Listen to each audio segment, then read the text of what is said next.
Korchnoi was going through some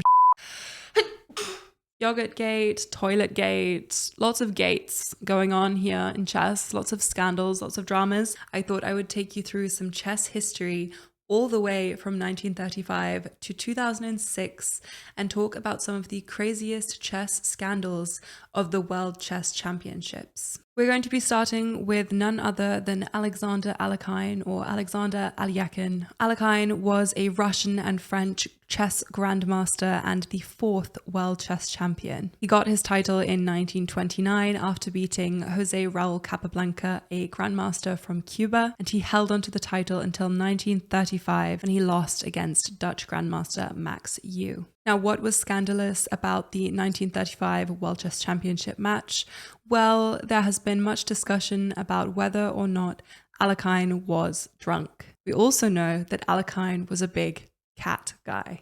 Any cat guys in the comments? As a cat person myself, I am very, very into this fact about Alekhine. In a 1978 interview with Pal Benko, Max Euwe said, Alekhine was very superstitious. He had a Siamese cat, and sometimes before a game, he would put the cat on the chessboard to smell it. He could not play with the cat in his lap, so he wore a sweater with the cat's picture on it. These things did not disturb me in the first match in 1935. Either Alekhine was not normal, or the rest of us are not normal. Anyway, the fact that such a great player as Alekhine needed little tricks like that gave me encouragement. Can we just stop for a second to appreciate the fact that if they wouldn't let him sit with the cat on his lap during the chess game, he would physically wear a jumper with the cat on it, because that sounds exactly like something I would do. In a 1941 interview, Pablo Moran asks Alekhine if he has any disappointments in his chess career, and he says, "When I lost my title in 1935 through underestimating my opponent, I admit that it was a great mistake." Also in this interview, Alekhine admits to having 6 cats when he says that he's going to go and fetch his wife and 6 cats. We kind of only seem to know about Chess, which is his Siamese cat. That's the cat that's well known,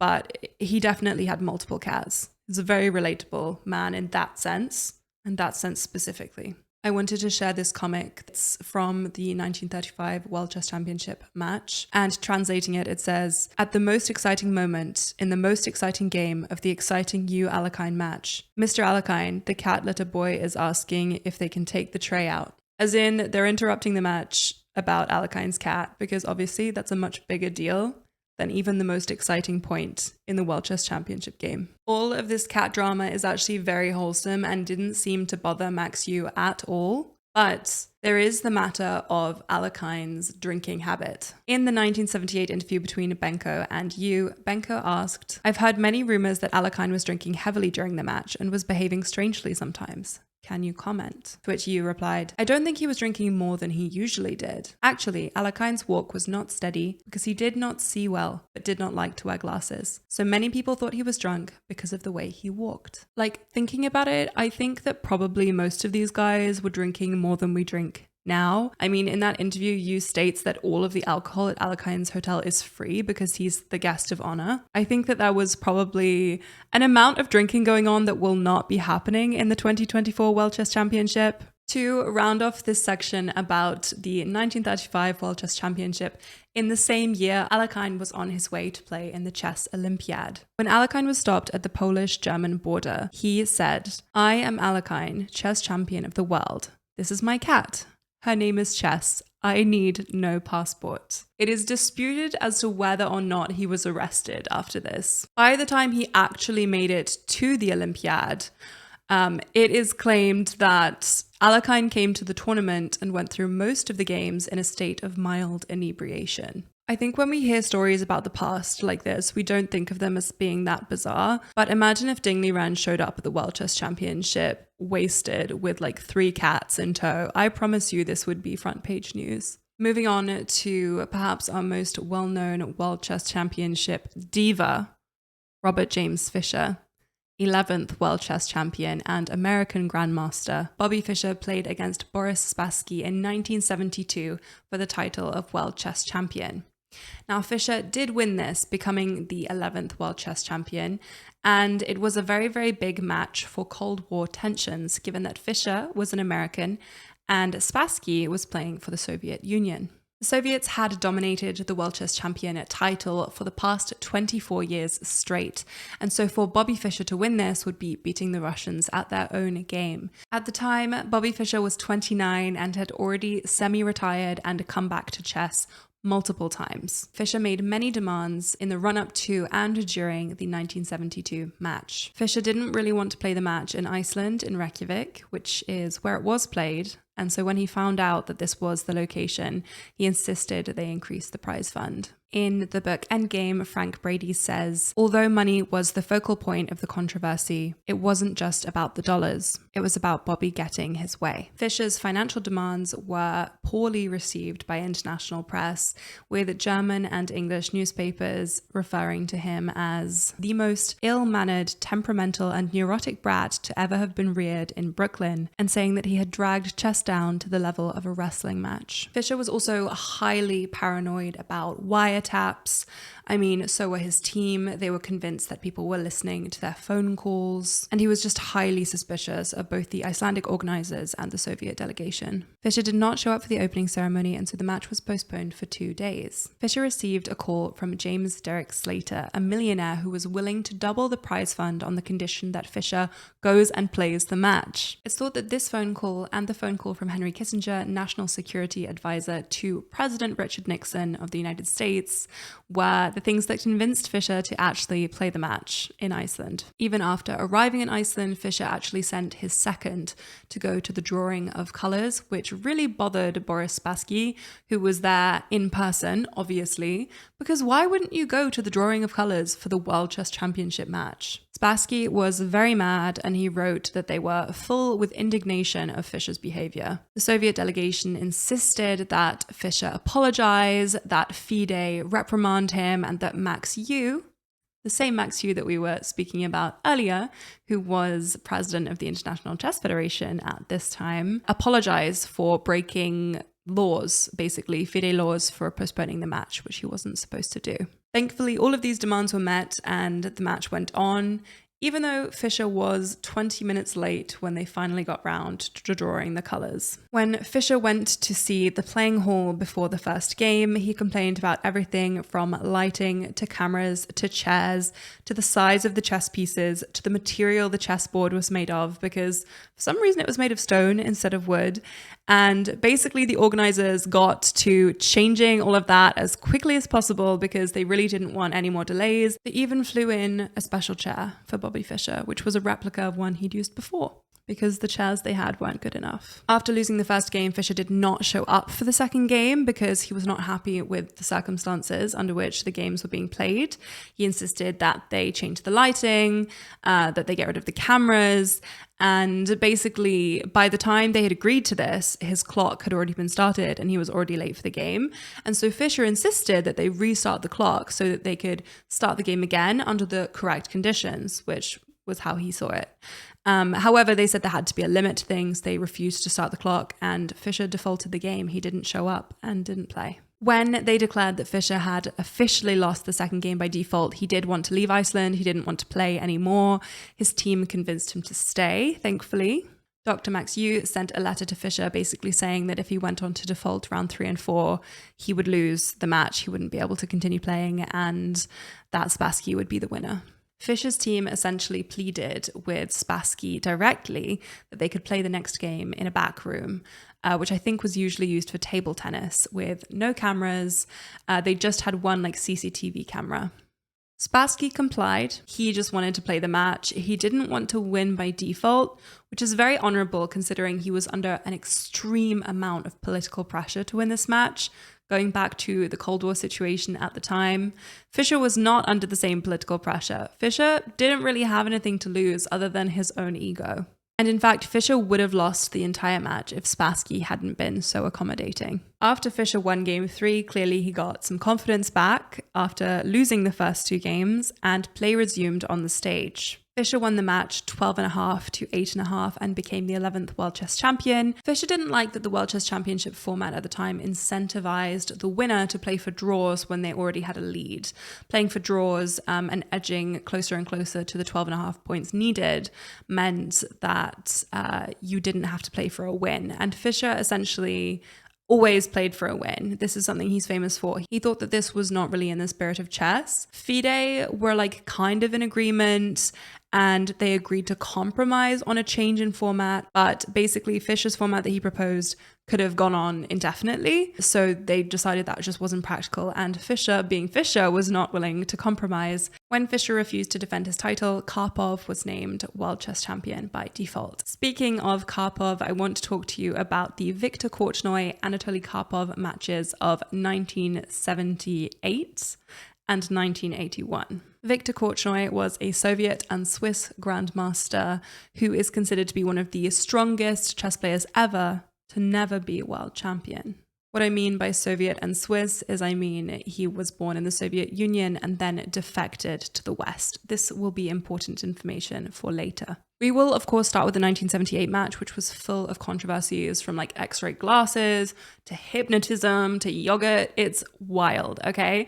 But to clarify, Anatoly Karpov was the favorite of the Russians, obviously being the Soviet player who had not defected to the West. Let's just say the situation was tense. I'm glad I wasn't there or born at the time, because then I would be old. Anyway, there is a lot to cover in this one. So winding the clock back, we're going to start with the hypnotist. Karpov said that Korchnoi had brought a hypnotist with him to a previous candidates match. So Karpov brought a hypnotist to the 1978 World Chess Championship. Karpov's hypnotist name is Vladimir P. Zuka.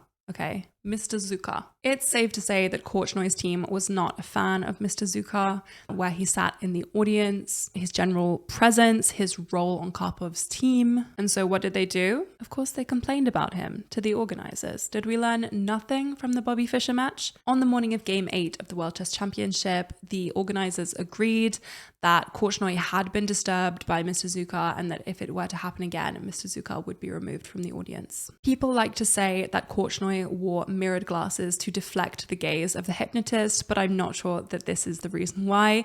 Yes, he did wear mirrored sunglasses, and Karpov, of course, complained about this, saying that they were bothering him, that they were reflecting light, and basically the arbiters put the glasses on, sat down, and were like, these are fine, nothing is happening. And Korchnoi was allowed to wear his glasses. Obviously, Karpov was mad about this and he questioned the arbiter's objectivity. In turn, Korchnoi was upset that Karpov's chair would swivel. So it was a no swiveling zone. And this was actually in the contract, I think, of the tournament. It was like how much the chairs could swivel. This is how insane it was. These are just such drama queens.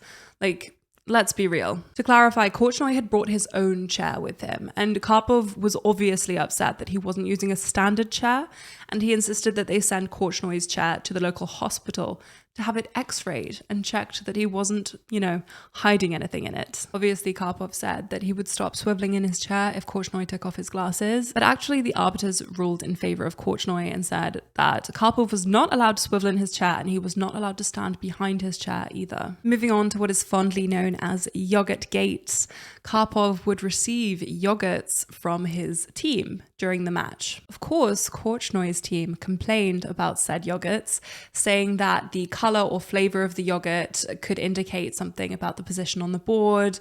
For example, Karpov received a blueberry yogurt. What if blueberry yogurt meant good position or bad position or equal? Like, it could indicate something. And so basically the arbiters agreed that Korchnoi's team would know the flavor of yogurt in advance of each game and that yogurts would only be sent at regular intervals or pre-agreed times. Perhaps we will get yogurt. So all of that was pretty crazy, but it gets crazier. Korchnoi's association with two American members of an Indian sect, Stephen Dwyer and Victoria Shepherd of Ananda Marga, were in attendance of the World Chess Championship. Now, this wouldn't be such a big deal, but they did act as Korchnoi's personal yoga instructors and like spiritual advisors or meditation advisors. Then my rabbi conferred with my therapist, who said a hypnotist he knew thought a life coach would be right for me, and that led me to Terence. It's totally fine if Korchnoi wants to do yoga, but his instructors are on bail for attempted murder. The World Championship match was in the Philippines, and the two were on bail for stabbing an Indian diplomat in Manila, which, is just not the best look for your yoga instructors. They were also just like not keeping a low profile. They were showing their yoga moves to like local TV networks, and the Soviet delegation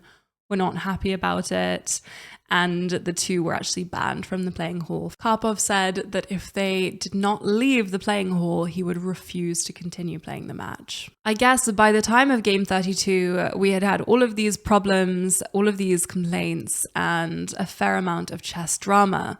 Korchnoi adjourned game 32 in a lost position, and he was very, very unhappy at the time, not only about his position on the board. If you don't know what an adjournment is, it's when you stop the game at a certain point so you can continue it the next day. This is before engines were a problem for cheating, and players would look at the games with their teams or their seconds overnight, and then the game would continue the next day, just because these games could be so long. Korchnoi said that game 32 was played under illegal conditions and that he did not believe it to be valid. He called the Soviet delegation's behavior intolerable and the organizers' behavior hostile. Korchnoi refused to continue game 32, and so he lost it, and he lost the match. Korchnoi did not attend the closing ceremony, and he did not get his prize money, because in order to get the prize money, he had to concede that he had lost the match. Korchnoi didn't want to compromise and basically say that he was the loser and that the conditions were valid, and so he couldn't take the prize money, and he just went home. FIDE was really mad at Korchnoi, and Korchnoi did actually go on to face Karpov in 1981 again, which was the following World Chess Championship match. Unfortunately, the drama surrounding this one is not so fun, but it is quite insane. Essentially, Korchnoi's wife and son were still stuck in the Soviet Union whilst he had defected to the West, and he wanted to get them out. So he refused to play the match until they could reach a compromise, and FIDE delayed the match by a whole month. The Soviets did say that Korchnoi's son could join him in exile if he gave up his passport. But when he gave up his passport, he was drafted to join the Russian army. And when he avoided army service, he served 2.5 years in a labor camp. Obviously, Korchnoi was not having the best time here, and he lost very, very badly. So Karpov retained his title, and Korchnoi was never World Chess Champion.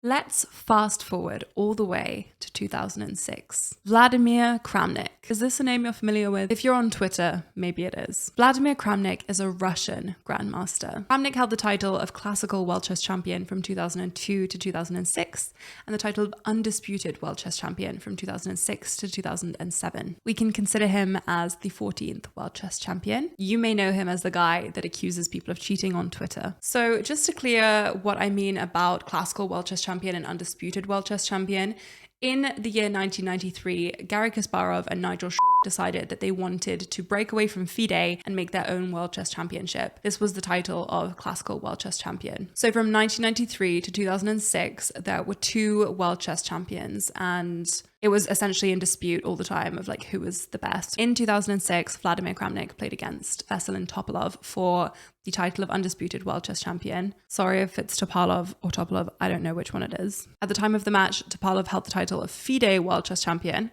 whilst Kramnik held the title of Classical World Chess Champion. So there were 2 champions. The 2006 match was just an effort to reunify the chess world. In this effort for reunification, there was much drama. You may have heard about something called Toiletgate. Toiletgate refers to the time that Topalov's team accused Kramnik of cheating. Now, I don't think the irony is lost on anyone except Kramnik himself that he was accused of cheating in such a big match, and now he goes on to accuse other people of cheating in their matches, and that all of the claims, both against Kramnik and by Kramnik, seem to be unfounded because Kramnik was not proven to have cheated. On the 4th of October 2006, Topalov's manager presented his own analysis where he alleged that 78% of Kramnik's moves matched the first line of Fritz 9. Since then, Ken Reagan, an expert in anti-cheating in chess, has made an effort to prove that there is no determinative evidence that Kramnik cheated. So why did Topalov's team accuse him of cheating? Essentially, Kramnik was going to the bathroom a lot. Like, a lot. Maybe he just was having some digestive issues. Maybe he, needs more fiber in his diet. Like, we don't know why he was going to the bathroom so much, but he was. I mean, the name Toiletgate kind of gives everything away. There was essentially no evidence of cheating materials on Kramnik's person or in the bathroom or anywhere. They didn't find anything. The claims were so serious, however, that Kramnik forfeited Game 5 out of protest. He did, however, go on to win the World Championship and gain the title of Undisputed World Chess Champion. Allegedly, Topalov and Kramnik have not shaken hands since this event. Ironically, Kramnik has become known himself for throwing out accusations of cheating lately, and all I have to say is perhaps he has forgotten how bad it feels to be wrongly accused. I hope you guys like this video. I want to say thank you to chesshistory.com for providing so many good resources. I also consulted Endgame by Frank Brady and some other resources online. Sorry if any of the information was not 100% accurate. I really did try to make it 100% accurate, but with regards to older materials, there's often conflicting information.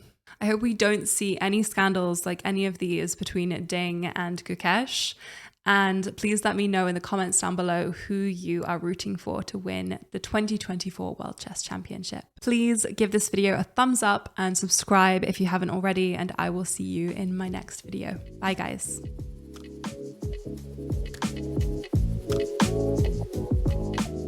Topalov? I don't know if it's Topalov or Topalov.